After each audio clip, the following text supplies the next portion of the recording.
What up, guys? This is your boy, the hater, up in this piece. And I want to do a little bit of a video about Adam Page being the worst champion of all time. Not just in AEW history, but I believe in all of wrestling history. I mean, like, here's why. Here's why, right? Because a lot of people are going to be like, well, hater, there's other title runs that have been worse. David Arquette. No, David Arquette was way better. But I'll explain why in a second. But the central focus here is going to be on three parameters, right? The build-up to the title run, the title run itself, right? And what the title run did for the people that were involved. What did it do for Adam Page? What did it do for Kenny Omega? What did it do for CM Punk, right? So, without further ado, what up, Cucks? It's your boy, the hater. And with that being said, I want to say a couple of things. Number one, all right? Adam Page, he was in the first ever AEW World Championship match where he lost to Jericho, right? This was the right decision, obviously. Nobody should start a company with our first champion being Adam Page. That's just stupid. Adam Page is a solid mid-carder. He's not a main eventer. He never will feel like a main eventer. He doesn't have the personality, charisma, size, ability, skill, or anything to be a main eventer. Now, that's not bad. He can get those. He's a young guy. But right now, he just feels like a mid-carder. He feels like Cody Rhodes, who also feels like a mid-carder. He feels like Seth Rollins, who also feels like a mid-carder. He does not feel like Roman Reigns, right? But despite this, he was in the title picture, you can argue, from the beginning of this company's history, right? And immediately, as soon as he lost to Jericho, you kind of got the feeling that eventually his day would come, right? He was over, his day would come, and you would expect this to be a big deal, right? So they already planted that seed, which I thought was great, I saw the pathway. I saw the pathway to pushing him. Did they follow my pathway? No, they didn't. But nevertheless, I saw it. Sorry about that, I got a phone call up in this piece. Now, that being said, we knew that Adam Page was going to be in the title picture sooner rather than later. I mean, obviously, in relative terms, sooner for AEW might mean a couple of years. It could mean 1 year, it could mean 6 months, who knows. But I knew that he was going to become champion one day, right? Now, the question was, what would they do with him until he became champion? And it actually started out pretty well. The entire storyline that they had, with Adam Page being an alcoholic, and the Elite turning their back on him, should have ended in a double turn, right? Because he turned face and they turned heel anyways. So it could have been a double turn, right? Where his friends are assholes for not supporting him, right? They turn heel and he becomes the unlikely hero, which is what they did, but without the double turn, which is fine. When I mean double turn, I mean like in a match, they betray him, right? Like in one of the tag matches when it was him and Kenny Omega versus the Young Bucks, they betray him and they just whoop his ass. And he comes back like 3 months later after taking some time off for injury, right? And destroys them. That's what I mean, cucks. So with that being said, the elements of his eventual title run before he became champion were not good. They were not strong. They were weak, right? They didn't do a good job pushing him or making him feel like a big deal. So as a result, no one really cared, right? No one really cared. I mean, he was over, but nobody really cared or believed him as champion. Then, during his title run, he had these completely meaningless and forgettable matches. You know how I know? I don't know who he defended his title against. I can't name one guy. I honestly can't. Who? I don't know. Who did he defend? I think Daniel Bryan. They had like a time limit draw and then he beat Daniel Bryan. What was the point of that? So Daniel Bryan could then become a mid-card jobber and CM Punk can beat him? Didn't make any sense. There was no need for Daniel Bryan to lose to him. But it is what it is, right?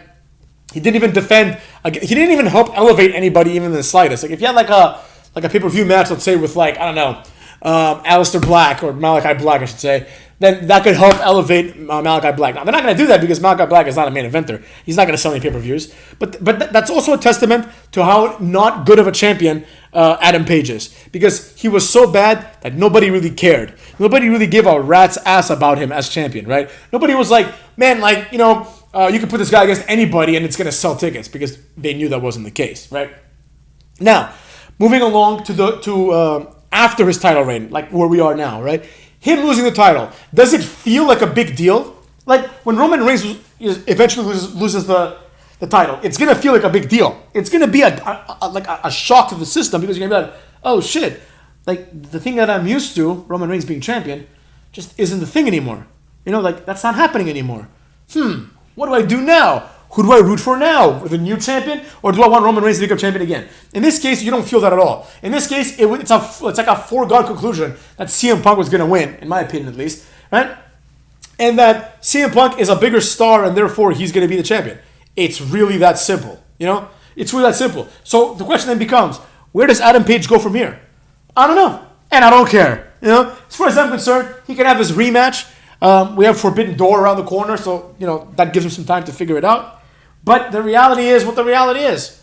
No one really cares about Adam Page and where he ends up. Because Adam Page is not interesting enough, cucks. And if you're not interesting enough, nobody wants to see what you're going to do next. Like, I could totally see him being shuffled in with, the Dark Order again. I could totally see it happening, Like, this guy did not use his championship time, if you will, to establish himself as anything but a flash in the pan, mid-card jobber who had his title shot and title run, right? This is okay if Kofi Kingston or Big E do it, because the WWE and the Universal titles, right, in this case, the WWE title, is a title that has a lot of history, a lot of legacy. So it's like, if you have a few jobber champions here and there, same thing with David Arquette, if you have a few jabron champions over there, it's fine. It is what it is, because the next champion is going to be Brock Lesnar. In this case, you went from it's like you're going downhill, basically, right? Now CM Punk is the champion. So what does this mean? I don't know, but I'll tell you this, cucks. I will tell you this.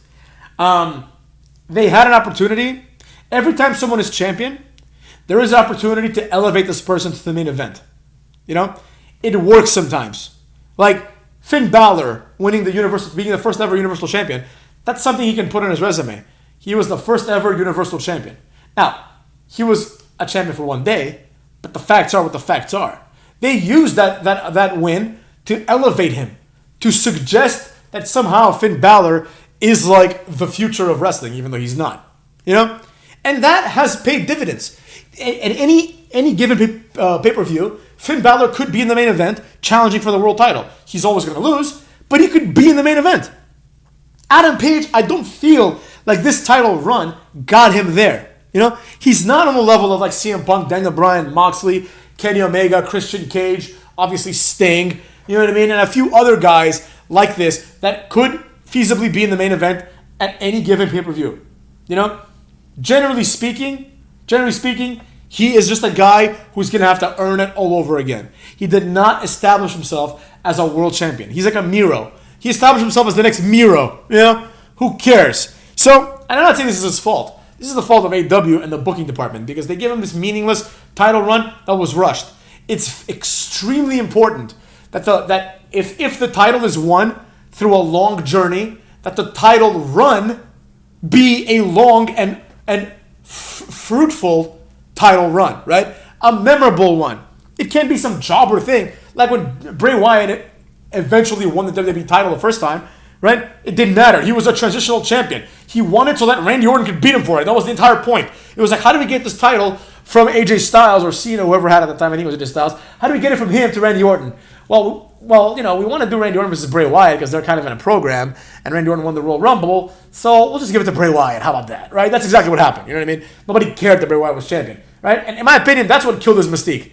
It was the fact that he became champion, and Randy Orton just destroyed him in the most Randy. I've never seen a bigger burial than Randy Orton consistently burying Bray Wyatt. Every time Bray Wyatt goes up against Randy Orton, he's always like, "You should be scared of me, Randy." And then Randy Orton's like, "I'm not." RKO, punt to the head, burn down his house. Doesn't care at all. You know what I mean? That's why Randy Orton fucking is awesome, right? But the point I'm trying to make is that just like Bray Wyatt didn't do anything with his title runs, right? Adam Page didn't do anything with his title runs. And now he needs to do something it's at the point now where Adam Page needs to reinvent himself. He's no longer interesting, right? You have one shot. When someone catches fire, you have one shot to then take him and elevate him to something else.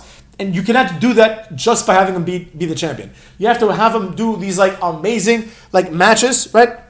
Have him wrestle every week, putting on match of the year candidates every week, because that's what this company is all about, right?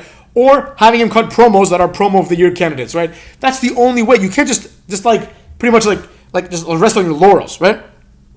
2022, Adam Page is 7-3. I mean, what kind of a champion is 7-3? This is his year, 7-3. He's wrestled 10 times this whole year. It's been 5 months, motherfucks. In 5 months, this guy has wrestled only 10 times. Some of them invariably would have had to be tag team championships or something like that, or tag team matches, I should say, or a Royal Rumble here and there. Not a Royal Rumble, whatever the fuck they got. Some Battle Royal or something, right? So how many times did he defend his title? It looks like very few times, And somehow he also lost 3 times. So I don't know, Cooks. I don't know. I personally think this was a horrible run, and that it will go down as one of the worst runs in history. And also, I should say, it's a testament to how shitty of a company AEW is and to how bad their booking is. This channel started and it continues to say the same fucking thing, mainly. That AEW sucks.